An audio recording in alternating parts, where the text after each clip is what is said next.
आज जो हम बात करने वाले हैं उसके बारे में मैंने ज़्यादातर लोगों को बात करते सुना नहीं है, जबकि ये मेरे हिसाब से एक बहुत इंपॉर्टेंट चीज़ है और इसको आपको एक बहुत ही इनिशियल लेवल पे मास्टर कर लेना चाहिए। इसको इस तरह से समझो कि दो लोग एक ही काम को कर रहे हैं, दोनों का स्किल लेवल सेम है, दोनों की इंटेलिजेंस भी सेम है, लेकिन एक बंदा उसी काम को 20 मिनट में कर लेता है और दूसरा बंदा उसी काम को 35 से 40 मिनट लेता है करने के लिए। क्या फ़र्क है? सिर्फ एक चीज़ का, काम करने के तरीके का। एक माउस क्लिक करता जा रहा है, फॉर्मूले ढूंढ रहा है, स्क्रॉल कर रहा है, और दूसरा बंदा कीबोर्ड से फटाफट काम को खत्म करता जा रहा है। तो इस वीडियो में हम बात करने वाले हैं एक्सेल की सबसे इंपॉर्टेंट चीज के बारे में, जो कि है एक्सेल के शॉर्टकट्स।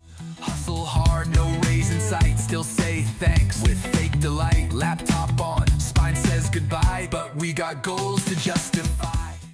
देखो, एक्सेल हर डेटा एनालिटिक्स का सबसे पहला टूल होता है, लेकिन गलती क्या करते हैं लोग, एक्सेल को कैलकुलेटर की तरह यूज़ करते हैं। माउस को इधर उधर लेके घूमते रहते हैं, ऑप्शंस ढूंढते रहते हैं, जबकि असली गेम है कीबोर्ड शॉर्टकट्स का। जिन्होंने कीबोर्ड शॉर्टकट से काम करना सीख लिया एक्सेल में, उनकी स्पीड 10 टाइम्स तक बढ़ सकती है। और शॉर्टकट सिर्फ बटन नहीं होते, वो एक माइंडसेट होता है स्मार्ट काम करने का। शुरुआत में दिक्कत आती है, शॉर्टकट्स स्लो लगते हैं, काम करने में भी दिक्कत होती है और याद भी नहीं रहते, लेकिन जैसे जैसे आप उनकी प्रैक्टिस करते रहोगे, धीरे धीरे करके आपकी उंगलियां अपने आप चलने लगेंगी। इसको इस तरह समझो, जब आपने बाइक चलाना सीखा होगा या कार चलाना सीखा होगा, तो आपको क्लच और गियर के कॉम्बिनेशन में दिक्कत होती होगी, आपको थोड़ा टाइम लगा होगा उसके साथ एडजस्ट होने में। लेकिन अब जब आप एडजस्ट हो गए उसके साथ में, तो आपको कोई दिक्कत नहीं होती गियर और क्लच के कॉम्बिनेशन में। ऐसे ही एक दिन आपका हाथ खुद एक्सेल में डांस करेगा और माउस उसका आप मिनिमम से मिनिमम यूज करोगे। अब इसको स्टार्ट कैसे करना है? सबसे पहले जब आप काम करने बैठो तो ये आइडेंटिफाई करो कि कौन से एक्सेल के फंक्शंस को आप रेगुलरली यूज करते हो। जैसे कुछ कॉमन फंक्शंस होते हैं, फिल्टर लगाना, सॉर्टिंग करना, ऑटो फिट करना। उसके बाद जब आप आइडेंटिफाई कर लो इन फंक्शंस को, तो एक लिस्ट बनाओ एक पेपर पे। उस लिस्ट में उन फंक्शंस के कॉरस्पॉन्डिंग उनके शॉर्टकट्स को नोट करो, एंड उस पूरे पेपर को आपको अपने सामने चिपका के रखना है हर समय, या अपने टेबल पे रखना है काम करते वक्त।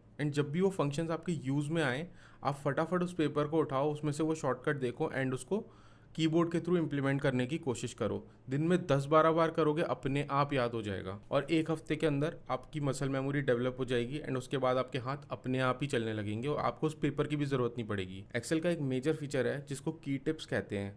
उसमें क्या होता है कि अगर आप ऑल्ट की प्रेस करो अपने कीबोर्ड पे, तो एक्सेल के मेन्यू के ऊपर एक शॉर्टकट की बन के आ जाती है, एंड जब आप उस शॉर्टकट की को प्रेस करोगे तो उसका जो नेक्स्ट मेन्यू होगा उसके अंदर के शॉर्टकट्स क्रिएट हो जाते हैं।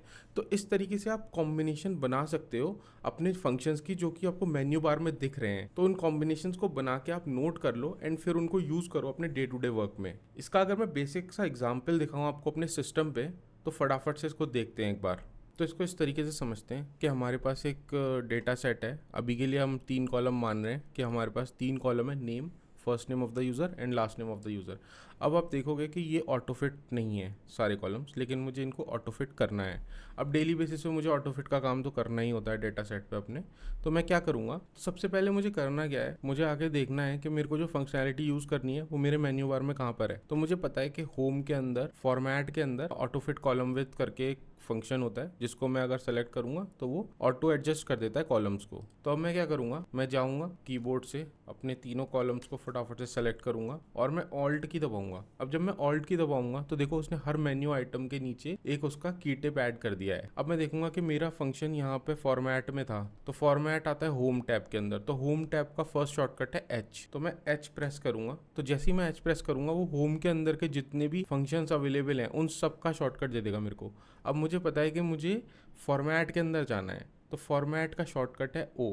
तो मैं प्रेस करूंगा ओ एंड वो फॉर्मेट के अंदर जाएगा एंड फॉर्मेट के अंदर के सारे फंक्शंस का शॉर्टकट बना देगा। और उसके बाद मुझे दिखेगा कि जो आई वाला फंक्शन था, ऑटो फिट कॉलम विथ, मुझे ये प्रेस करना है तो वो ऑटो फिट हो जाएगा आई से। ठीक है, तो इस तरीके से अब मेरा जो कॉम्बिनेशन बना इस फंक्शन को यूज करने का, वो बनता है ऑल्ट एच ओ आई। इसको हम ऐसे भी लिख सकते हैं, alt plus H plus O plus I. इस टाइप के फंक्शंस की लिस्ट बना के अपने सामने रखनी है एंड इनको डेली बेसिस पे यूज करना है, जिससे आपकी हैंड्स ऑन प्रैक्टिस होगी एंड आपकी स्पीड बढ़ जाएगी। ये ऑल्ट बेस्ड शॉर्टकट्स अगर आपको याद हो गए तो आप माउस को बिल्कुल बाय बाय कह सकते हो। तो ये छोटी छोटी चीज़ें हैं, लेकिन प्रोडक्टिविटी इनसे बहुत इंप्रूव हो जाती है। ये हैक्स आपके डेली यूज में आएंगे एंड आपको एक्सेल का चैम्प बना देंगे। तो स्टार्ट करो, माउस छोड़ो, कीबोर्ड उठाओ, हर दिन प्रैक्टिस करो एंड कल वाला आप आज वाले आप से अपने आप एफिशिएंट होता जाएगा। और वैसे भी शॉर्टकट सीखने का मतलब है फ्यूचर में इन्वेस्ट करना। अगर वीडियो से कुछ भी नया सीखने को मिला तो लाइक करो, कमेंट करो और शेयर करना इस वीडियो को, और सब्सक्राइब जरूर करना। और हाँ, मुझे कमेंट में भी बताना कि आपका फेवरेट एक्सेल शॉर्टकट कौन सा है जिसको आप डेली बेसिस पे यूज करते हो। स्मार्ट बनो, फास्ट बनो। Hustle hard, no raise in sight. Still say thanks with fake delight. Laptop on, spine says goodbye, but we got goals to justify.